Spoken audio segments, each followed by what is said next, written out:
Still a profoundly moving statement of our values. It has never been more relevant than it is now. The room was closed before sunrise. Phones were left outside the door, and the family name was spoken like a warning. What began as a private estate meeting became the moment King Charles made a decision no one inside the family expected. The Sussex Trust Fund would no longer flow toward Harry and Meghan's household. Instead, it would be redirected toward William's children, quietly shifting money, power, and royal protection in one devastating stroke. Charles did not rush the file. He sat with it in front of him as though the paper had grown heavier than any crown he had ever worn. The Sussex Trust Fund, a private pool of family-linked money meant to support Harry and Meghan's branch, had once looked like a bridge. Now the king treated it like a risk. A private estate meeting means exactly that, a closed family discussion about property, money, and inheritance, arranged away from cameras, aides, and any voice that might soften the blow. He knew exactly what he was doing. The money would be redirected to Prince George, Princess Charlotte, and Prince Louis, placing William's children at the center of the family's future. William received the news with a silence that did not feel like victory. The prince understood why his children mattered. George carried the shadow of the crown, Charlotte carried the strength of change, and Louis carried the innocence everyone wanted shielded. But he also understood what this meant for Harry. His brother's place had not simply been reduced. It had been measured and moved aside. William kept his face still. Yet the future king felt the ache beneath the decision. Protection for his own children had arrived wrapped in pain. Charles finally lifted the sealed estate note and read the phrase that changed the room: future safeguarding. The words sounded calm, but they landed like a verdict. Future safeguarding meant protecting the next generation before private conflict could threaten royal stability. The king understood exactly how cold that explanation would sound. Still, he signed, because the note contained a clause allowing redirection under extraordinary family circumstances. The monarch did not smile. He placed the pen down slowly, as if setting down hope between himself and his younger son. The first shock was not the money. It was the witness list. Camilla had been present. William had been present. And one senior estate advisor had watched Charles sign the instruction without flinching. Once those names became known, the decision stopped looking like paperwork and began looking like a family reckoning. At the heart of it were three children who had never asked to become symbols of the monarchy's future. George, Charlotte, and Louis were not even in the room. Yet their names carried more weight than anyone else's.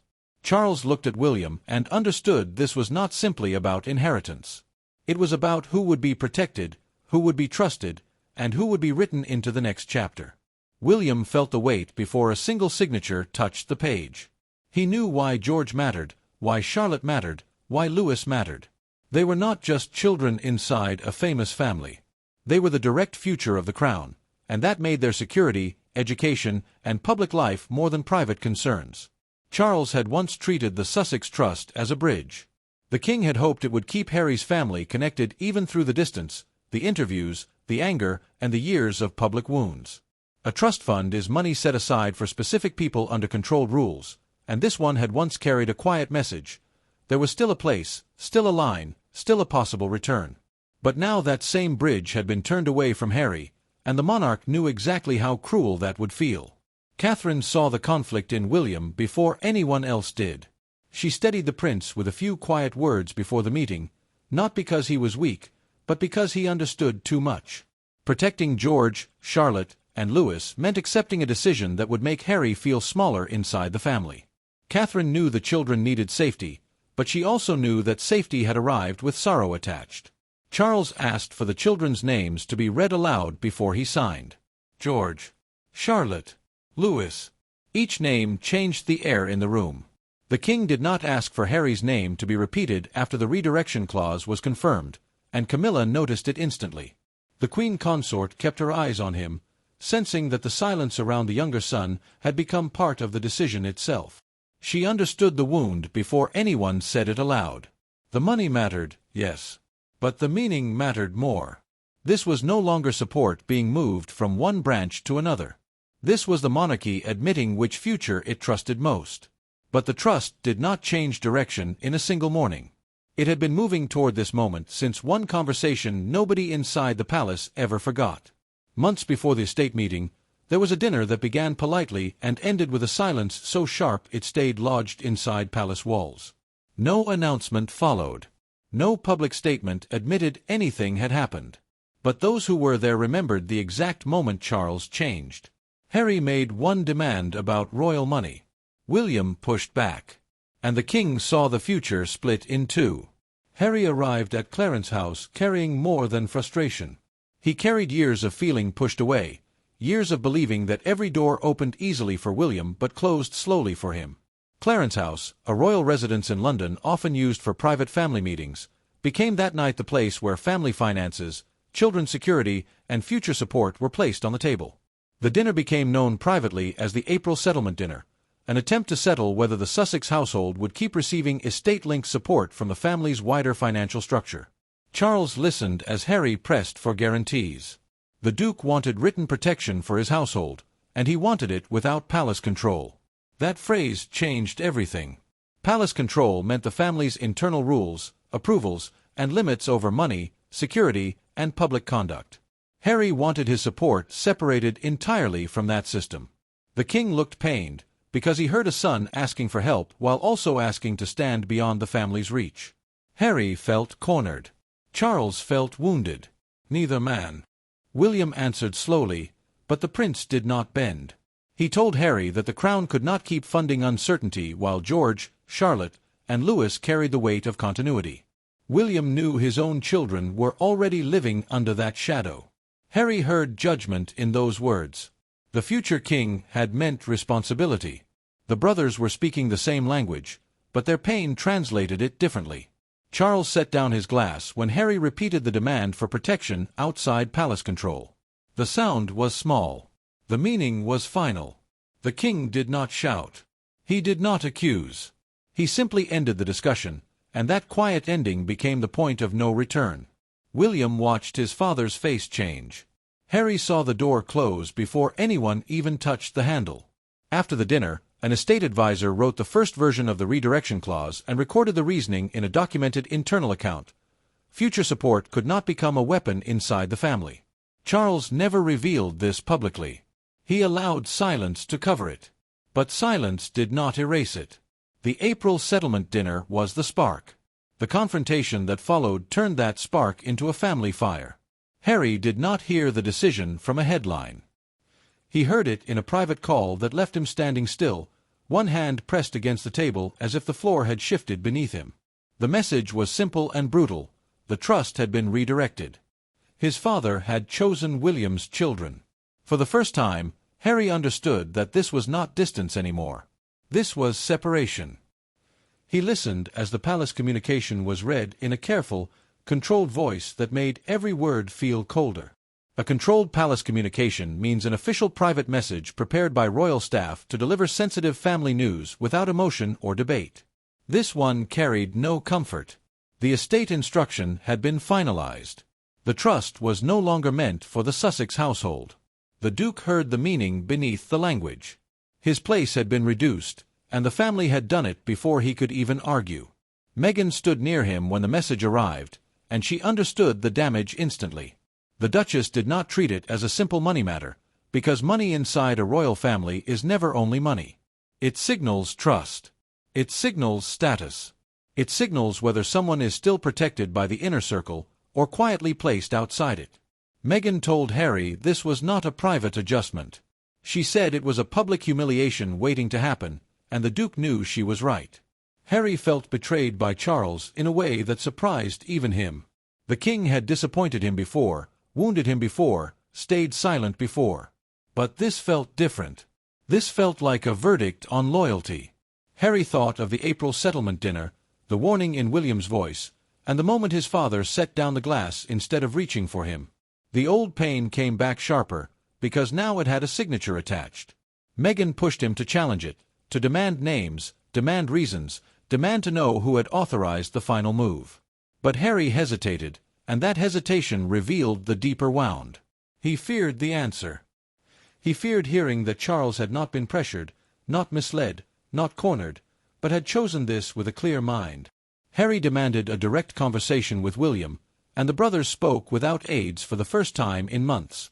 This time, There was no one to soften the words. William told Harry the decision was about protecting the next generation, not humiliating him. He said George, Charlotte, and Louis carried a future that could not be exposed to family uncertainty. Harry heard protection.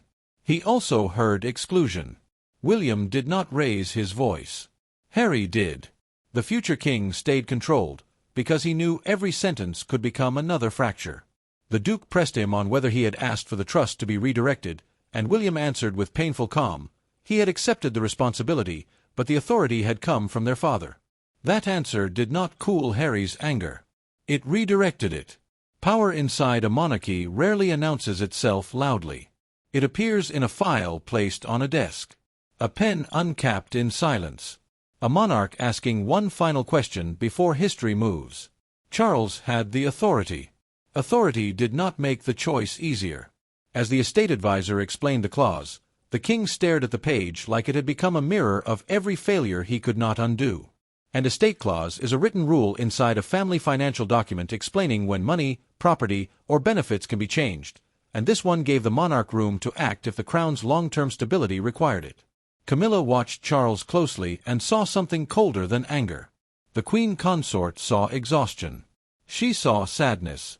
She saw a man who had spent years trying to keep a door open, only to decide that the door itself had become dangerous.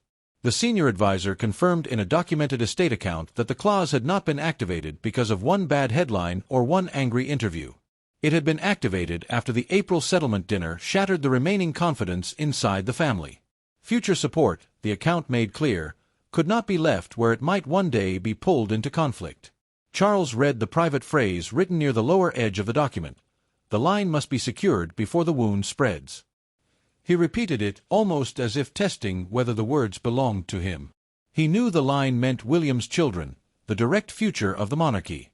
He also knew the wound meant Harry, Meghan, and the pain nobody in the family had managed to heal.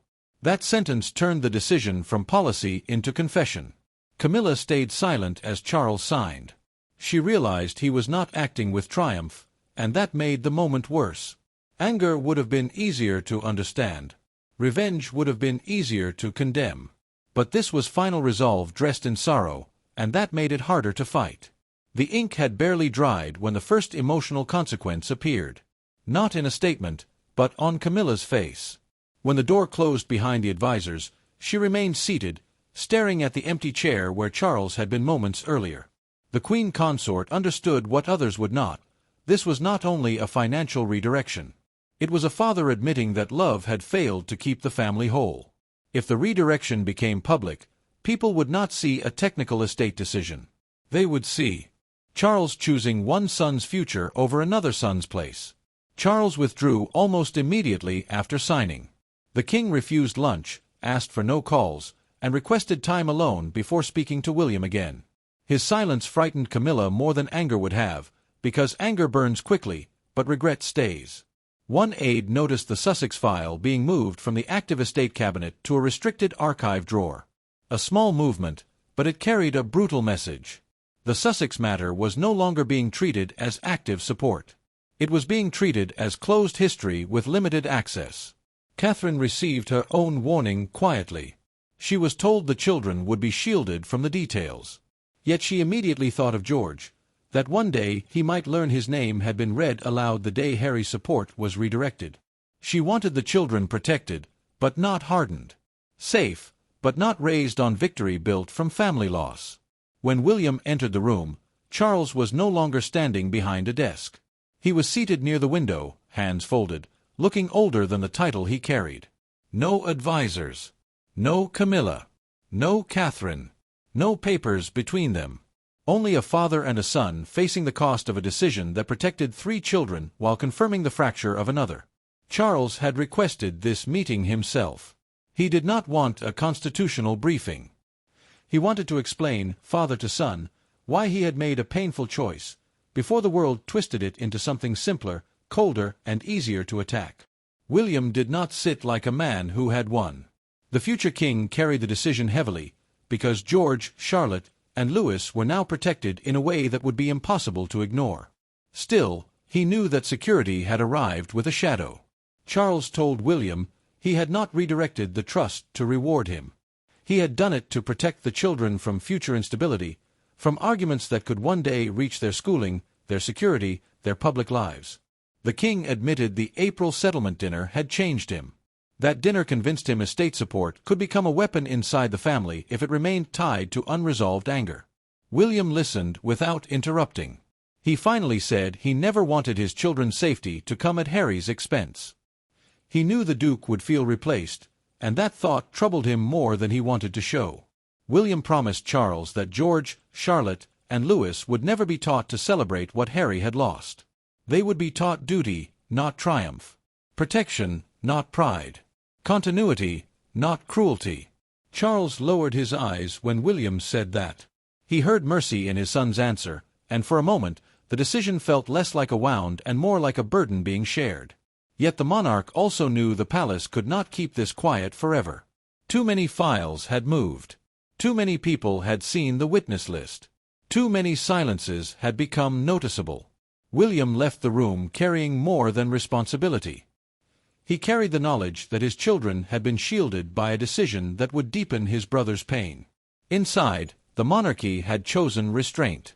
Outside, the public was about to turn one private decision into a national spectacle. By morning, the secret was no longer secret. Britain woke to a front page that felt less like news and more like a verdict. Sussex Trust sent to Wales children. Outside Buckingham Palace, a small crowd gathered in the rain, some defending Charles, others accusing him of cutting Harry out with surgical precision. The monarchy had gone public without saying a word. William saw the front page before the palace statement was even ready. He understood instantly that the story had escaped the quiet language of estate planning and entered the louder world of public judgment. Charles heard the first broadcast summary in silence. One broadcaster called it the clearest sign yet that the royal line is being secured around William's children, repeating the palace phrase future safeguarding again and again. The words made people wonder what danger had been serious enough to move the trust. The monarch knew that phrase would protect the decision, but it would not protect Harry from humiliation. Harry's supporters called it cruel. William's supporters called it necessary. The country split into two emotional camps, and both sides believed they were defending justice. For those standing with the Duke, the redirection felt like a father closing the last door on his younger son. For those standing with the future king, it felt like Charles finally protecting George, Charlotte, and Louis from years of family instability. The crown was no longer an idea. It was a line drawn through one family. Catherine watched the coverage quietly until Charlotte entered the room. She turned it off before her daughter could hear the words, because motherhood came before monarchy. In that moment, she knew Charlotte's name was now part of the public storm, and she hated that innocence had been pulled into adult conflict. William's photograph became the image of the day, the prince entering Windsor with a fixed expression, a picture that carried more meaning than any statement. Windsor, one of the royal family's most important residences, often tied to duty, history, and private decisions. His arrival there made the public believe something final had happened inside the family. He looked controlled, but not untouched. Strong, but not victorious. Charles did not answer the shouting. Harry did not receive comfort from the headlines. William did not celebrate the support. Catherine did not allow the children to become trophies in the argument. The crowd could argue. The papers could rage. But the final meaning of the decision belonged to the family left standing inside the palace walls. In the end, the trust fund was never only about money. It was about belief. Charles believed the crown had to survive the wounds of his own family. William believed his children had to be protected without being taught bitterness. Harry believed he had been pushed beyond the gate. And the monarchy, cold as it sometimes seemed, made its final choice. The future would be guarded before the past could break it. Charles carried the sorrow of that choice long after the papers were signed. The redirection had become a defining royal moment because it turned private family pain into a formal estate decision, one that told the world which branch would be protected first. It told Harry that love had not been enough to restore trust. It told William that duty had arrived with a wound attached. William accepted the burden with quiet resolve. He knew George, Charlotte, and Louis had emerged as the protected center of the monarchy's future, even without standing before the public. Their names represented continuity, the steady passing of royal duty from one generation to the next. Protection could still feel like loss. His children had been shielded, yes, but the shield had been forged from the fracture between brothers. Harry felt the loss in a way no statement could soften. The Duke was not erased, but his branch was no longer treated as central to the crown's future planning. For Harry, that truth cut deeper than the money. It meant the family had stopped planning around his return and started planning around his absence. Charles knew the final emotional truth. The April settlement dinner had ended the old hope, and the secret estate meeting had sealed the new reality. The king had once believed he could keep the bridge standing between both sons. The bridge had cracked under anger, fear, and mistrust. William inherited the duty to keep the next generation safe. Harry inherited the pain of being moved away from the center. No one walked away untouched. The monarchy chose continuity over reconciliation. It chose children over conflict. It chose duty over sentiment. That was the verdict, cold but clear. Charles made the choice. William accepted the burden. Harry felt the loss. And the crown stepped forward into a future that looked stronger from the outside and lonelier from within. If this story moved you, subscribe now, because the royal family's hardest decisions are still unfolding, and you don't want to miss what comes next.